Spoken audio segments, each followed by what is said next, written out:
అందరికీ నమస్కారం. Welcome back to our channel విజేత స్టడీ సర్కిల్. ఈరోజు మనం ఈ వీడియోలో ఆంధ్రప్రదేశ్ ఉద్యోగులు మరియు పెన్షనర్ల నవంబర్ జీతాలు పెన్షన్ సంబంధించిన సమాచారం చూద్దాం. అంతకంటే ముందుగా మన ఛానల్లో ఉద్యోగులు మరియు పెన్షనర్లకు సంబంధించి జీతాలు, పెన్షన్లు, డిఏ, పిఆర్సీ, సర్వీస్ మ్యాటర్ సంబంధించి ప్రతి అంశాన్ని వివరిస్తూ విశ్లేషణ చేస్తూ 100% ఖచ్చితమైన తయారు సమాచారంతో వీడియో చేయడం జరుగుతుంది. అలాగే అందరికీ జీతాలు, పెన్షన్లు పూర్తి స్థాయిలో జమ అయ్యే వరకు ఎప్పటికప్పుడు తాజా సమాచారంతో వీడియో చేయడం జరుగుతుంది.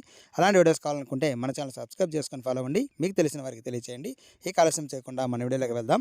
మనకి 3వ తేదీ వరకు దాదాపుగా ఒక 60 నుంచి 70% వరకు జీతాలు జమ కావడం జరిగింది. అలాగే పెన్షన్స్ కూడా దాదాపు 3-4 తేదీలకి పూర్తిగా జమ కావడం జరిగింది.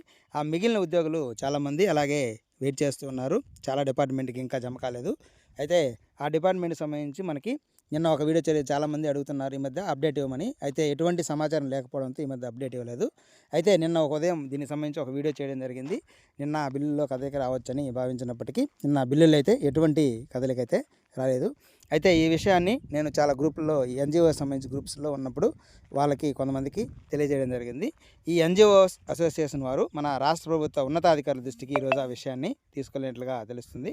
అయితే ఉన్నతాధికారులు దానికి ఇచ్చినటువంటి సమాధానం ఒక 2 రోజుల్లో, అంటే ఈరోజు 9, 10 లేదా 11 తేదీలు, అంటే మనకి గురువారాల్లో దీనికి సంబంధించి మూవ్ చేసి దాదాపుగా 11వ తేదీకి పూర్తి స్థాయిలో అందరికీ జీతాలు, పెన్షన్లు జమ చేస్తామన్నట్లుగా ఉన్నతాధికారులు ఎన్జిఓ నాయకులకి ఇచ్చినట్లుగా మనకి హామీ ఇచ్చినట్లుగా తెలుస్తుంది. ఖచ్చితంగా మనకి రేపు ఎల్లుండిలో ఈ బిల్లుల్లో కదలిక వచ్చే అవకాశం ఉంది. ఎందుకంటే అధికారుల దృష్టికి వెళ్ళింది కాబట్టి ఖచ్చితంగా మనకి దీనికి సంబంధించి ఒక అప్డేట్ వచ్చే అవకాశం ఉంది. మనకి రేపు ఎల్లుండిలో మనకి ఈ పూర్తి స్థాయిలో మిగిలిన వారందరికీ కూడా జీతాలు, పెన్షన్లు జమ అయ్యే అవకాశం ఉంది. ఏదేమైనప్పటికీ మనకి సెకండ్ సాటర్డే వస్తుంది కాబట్టి ఆ సెకండ్ సాటర్డే లోపు, అంటే ఫ్రైడే లోపు మనకి ఖచ్చితంగా 100% జీతాలు, పెన్షన్లు పూర్తిగా జమ అవుతాయి.